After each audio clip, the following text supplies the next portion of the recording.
നമസ്കാരം സുഹൃത്തുക്കളെ, അസ്യം താന്നൂർ അന്യക്കിക്കളയല്ലേ. ഇത് താന്നൂർ അങ്ങാടിയിലുള്ള ടിപ്പു സുൽത്താൻ പാലം, കൂനം പാലം എന്നും പറയും. 100 വർഷത്തിന് മേലെ പഴക്കമുണ്ട് ഈ പാലത്തിന്. ഇത് 2 ചെറിയ കുയ്യായിരുന്നു. ഇതിപ്പോൾ വാഹനങ്ങളോട് വലിയ കുയ്യായി. അധികാരികളിത് ശ്രദ്ധിക്കുന്നില്ല. ഇവരിതിൻ്റെ മുമ്പിൽ കൂടിയാണ് പോകുന്നത്. ഏകദേശം താന്നൂരിലെ ജനങ്ങൾ ആശ്രയിക്കുന്നത് ഈ ഒരു റോഡാണ്. താന്നൂർ അങ്ങാടിക്കും താന്നൂരും ടച്ച് ചെയ്യുന്ന റോഡ്. അപ്പോൾ ഇത് പെട്ടെന്ന് മുടങ്ങിക്കഴിഞ്ഞാൽ ജനങ്ങൾക്ക് വളരെ പ്രയാസപ്പെടേണ്ടി വരും. അപ്പോൾ അധികാരികൾ ഇതൊന്ന് ശ്രദ്ധിക്കണം. പിന്നെ നമ്മൾ പോകുന്നത് ബ്ലോക്ക് വഴി താന്നൂർക്ക് പോകേണ്ടി വരും. അപ്പോൾ ബ്ലോക്ക് വഴി താന്നൂർക്ക് പോകുമ്പോൾ അങ്ങാടി നിന്ന് ഓട്ടോ വിളിച്ച് താന്നൂർക്ക് പോകണമെങ്കിൽ 50 രൂപ ആവും. ഒരുപാട് കറങ്ങി വരും. അപ്പോൾ യാത്രക്കാർക്കും ഭയങ്കര പ്രയാസമാണിത്. നമ്മൾ താന്നൂരിൽ ഇപ്പോൾ കോടികൾ ചിലവാക്കി ഹാർബർ കൊടുന്നു, കോടികൾ ചിലവാക്കി തീരദേശ ഹൈവേ കൊടുന്നു, കോടികൾ ചിലവാക്കി കുടിവെള്ള പദ്ധതി കൊടുന്നു. ഈ താന്നൂർ അങ്ങാടിയുള്ള ഒരു ആവേശമാണ് നമുക്കൊരു പാലം. എന്തേ ഇതിവിടെ വരാത്തത്, ആരാണ് ഇതിൻ്റെ തടസ്സം എന്ന് ജനങ്ങളോട് പറയണം. തടസ്സം ചെയ്യുന്നവരെ ഇവിടെ സ്ഥലം ഇല്ലാത്തത് കൊണ്ടാണോ, അല്ലെങ്കിൽ അവിടെയുള്ള കടക്കാർ ഒഴിഞ്ഞു തരാത്തതാണോ, അതും നിങ്ങൾ പറഞ്ഞു തരണം. രാഷ്ട്രീയ ഗെയിം കളിക്കേണ്ട വിഷയമല്ലത്. ഇതൊരു നാടിൻ്റെ ഏറ്റവും വലിയൊരു ആഗ്രഹമാണ് ഒരു പാലം എന്ന് പറഞ്ഞു കഴിഞ്ഞാൽ. ജനങ്ങൾ തിങ്ങി താമസിക്കുന്ന ഈ അങ്ങാടിൽ താന്നൂർക്ക് ആശ്രയിക്കുന്നത് ഈ ഒരു പാലമാണ്.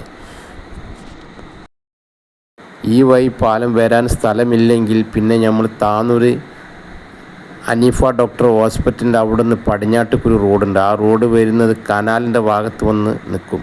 അപ്പോൾ നമ്മൾ ഇടക്കടപ്പുറത്തുനിന്ന് ചില സ്ഥലങ്ങൾ വാങ്ങി ഗവൺമെൻറ് ഇടപെട്ട് കുറച്ച് സ്ഥലങ്ങൾ എടുത്താൽ അവിടെ ഒരു പാലം വന്നു കഴിഞ്ഞാൽ ആ വഴി നമുക്ക് ഒരുപാട് വാഹനങ്ങൾ അതിലേക്ക് പോകാം. അല്ലാതെ ഇവിടെ വേറെ ഫേസ് ഇല്ല. അപ്പോൾ സർക്കാർ ഉദ്യോഗസ്ഥന്മാരും അതുപോലെ ഇവിടുത്തെ അധികാരികളും MLA ആയാലും MP ആയാലും മുനിസിപ്പാലിറ്റി ആയാലും അങ്ങനെ ഒരു വിഷയത്തിൽ നിങ്ങളൊന്ന് ഇടപെട്. അപ്പോൾ ഈ പാലം നമുക്ക് ചെറുവാഹനങ്ങൾ പോകാം. അങ്ങനെ ആകുമ്പോൾ ഈ പാലം ഒരു 10-50 കൊല്ലം ഈട് നിൽക്കും. അല്ലെങ്കിൽ ഈ വലിയ വണ്ടികളെല്ലാം, ഈ ലോഡും വണ്ടികളെല്ലാം ഇതിലേ വരുമ്പോൾ ഈ പാലത്തിൻ്റെ അവസ്ഥ ഇപ്പം തന്നെ ദയനീയ അവസ്ഥയാണ്. ഒരു നാടിൻ്റെ വികസനം എന്ന് പറയുന്നത് ഒരുപാട് കെട്ടിടങ്ങൾ ടൗണിൽ വരുന്നതല്ല. റോഡുകൾ, വീതിയുള്ള റോഡുകൾ വേണം, പാലങ്ങൾ വേണം. ഓരോ വീട്ടിലും വാഹനങ്ങൾ ഒരുപാട് വർദ്ധിക്കുകയാണ് ചെയ്യുന്നത്. അപ്പം നമ്മുടെ നാടിൻ്റെ അധികാരികൾ ശ്രദ്ധിക്കേണ്ട വിഷയമാണിത്. എല്ലാവരും ഒന്ന് ഷെയർ ചെയ്യണം. എല്ലാവരുടെ ഗ്രൂപ്പിലൊന്ന് ഷെയർ ചെയ്യണം. നിങ്ങളെ മെസ്സേജുകൾ, നിങ്ങളെ അഭിപ്രായങ്ങൾ അറിയിക്കണത്. അങ്ങാടിയിൽ നിന്ന് ആൽബസാറിലെ കോട്ട വിളിച്ചു പോകുമ്പോൾ മറ്റുള്ള വാഹനങ്ങളിൽ പോകുമ്പോൾ 10-15 മിനിറ്റ് എല്ലാം ചില ടൈമിൽ.